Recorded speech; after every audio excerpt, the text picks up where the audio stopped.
Good morning. My name is Laura Magdal, and I'm a 7th grade English teacher at Key Middle School. And I wanted to be there today, but I couldn't. And Tiffany and Diane asked me if I would share something that I'm doing in my classroom with my netbooks this year. So one of my big focuses is blended learning. And since you all have a set of netbooks, I thought I could share what I'm doing in case you might like to do something similar. So blended learning and flipped learning are pretty big hot buttons in the world of education right now. So what exactly are they? Well, blended learning is using a mix of face-to-face and online learning for instruction. That can mean different things in different schools. In some schools, students might learn in the classroom sometimes and at home online at other times.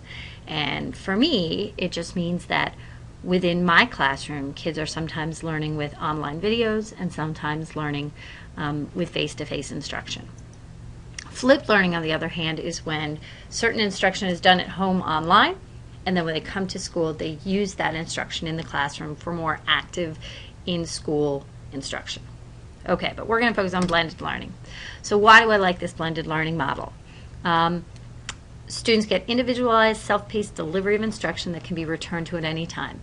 By using these videos, kids can go back to it as many times as they want. And I teach a couple of team-taught ESOL classes, and these videos are great for these kids for some of these harder concepts that we're teaching. The second point is teachers can work with individualized data-based small groups that focus on specific skills to be learned, improved, or relearned. So if I see a group of kids that need to go back and refocus on internal text structure because they just didn't get it, I can move some kids on independently with a video and hold some kids and work with them until they've got it.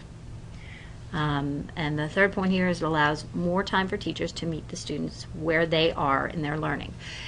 This blended learning environment really lets me differentiate in all different ways. Okay, how? How does it work? I use what's called a rotation method. There are a couple of really good videos that you can find online that show all different things about blended learning environments, but I like this rotation method. So the class, on a day when I'm doing this, there might be 3 or 4 groups in my classroom. 1 or 2 might be video stations, different videos on different topics. 1 of them might be kids working independently, and 1 of them might be working with me. And through the course of the 90 minutes of my block period, they work through all 4 stations.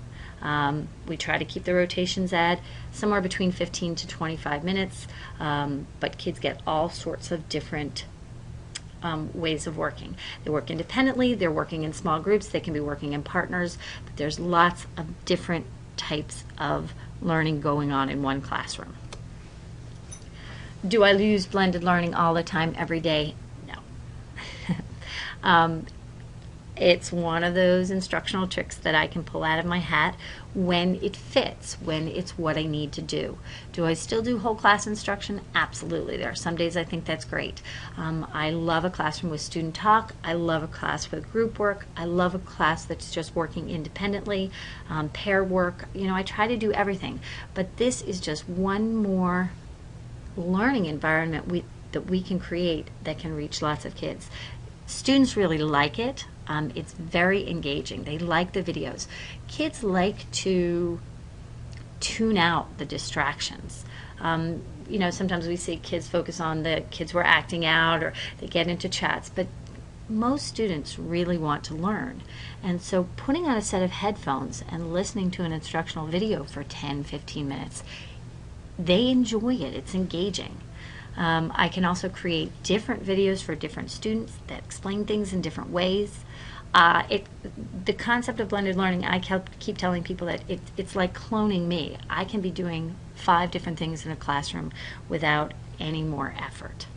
And handling different difficult topics is really nice because it allows different students to get the same material in several different ways. By video that they can listen to, by independent learning, and again by talking with me in a small group rather than a big group setting.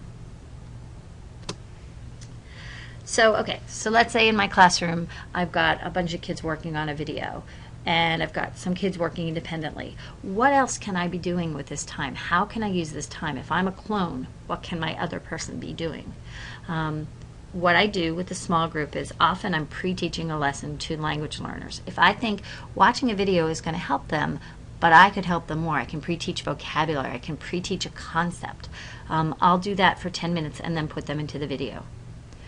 I can also be working with kids after they watch a video, doing guided practice by staggering the video with different groups. If a group comes to me after they've seen it, we just do guided practice so I can see, were you listening? Did you get it? Where do you need to go now? Do you need more practice, or can you go on to independent work?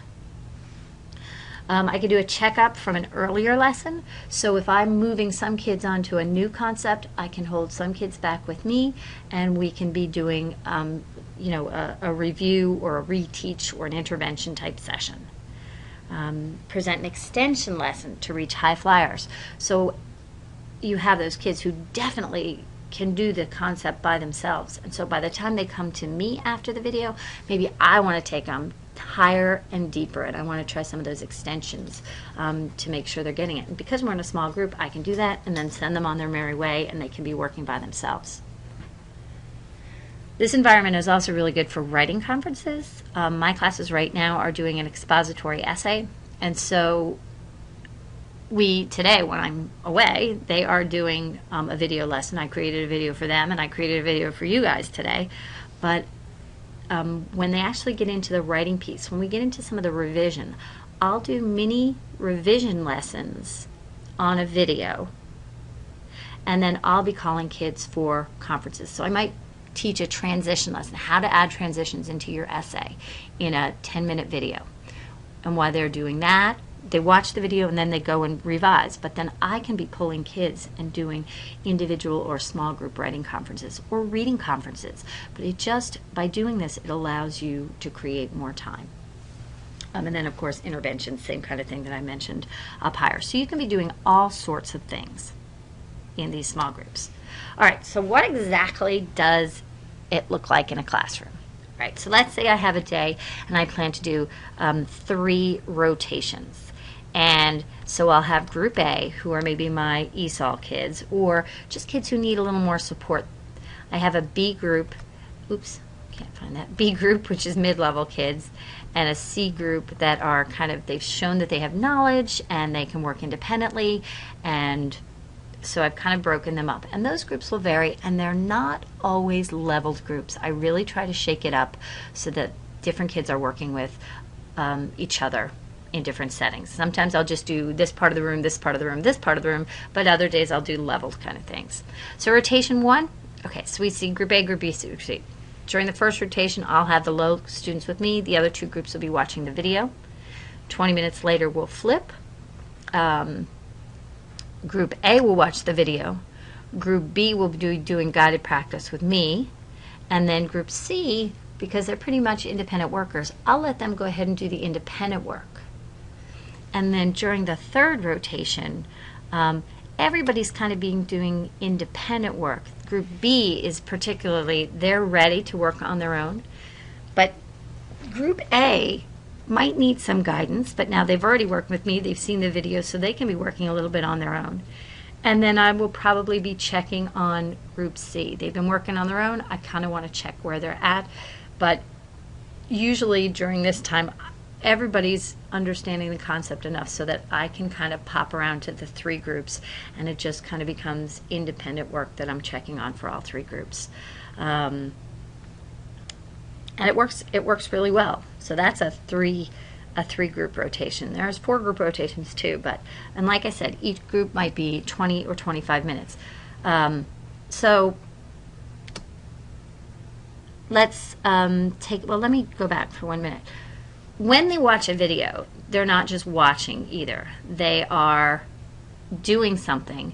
Often they have to stop a video to complete something. There'll be a little stop sign that I put in there, and then they work, and then they go back in to check the work, and then I'll do the answers. And they're really good about that. Like when I say, okay, stop the video, and I want you to try this out, and then I'll turn the video on, they turn it back on, and I'll give them the answer, and they can check their answers. They like that. They think that that's pretty cool. But they're always taking notes or doing activities. And I'll show you a little bit of what that looks like. So let me see if I can find, here's one video. Let me see if I can. These are both short, but it'll show you a little bit about what my classroom looks like during a blended learning lesson. Show me surprised. What would you look like? Okay? Right. No, I want you to show me. Show me what you'd look like. What would your eyes look like? What would your hands be doing? What would your body do? What would you, show me what you would do. Because if you just tell me you were surprised, that's not good writing. We want really descriptive writing. So right there next to surprised, show me. What would that mean? Just like I did on the video, right? When I described dirty dishes or I described angry.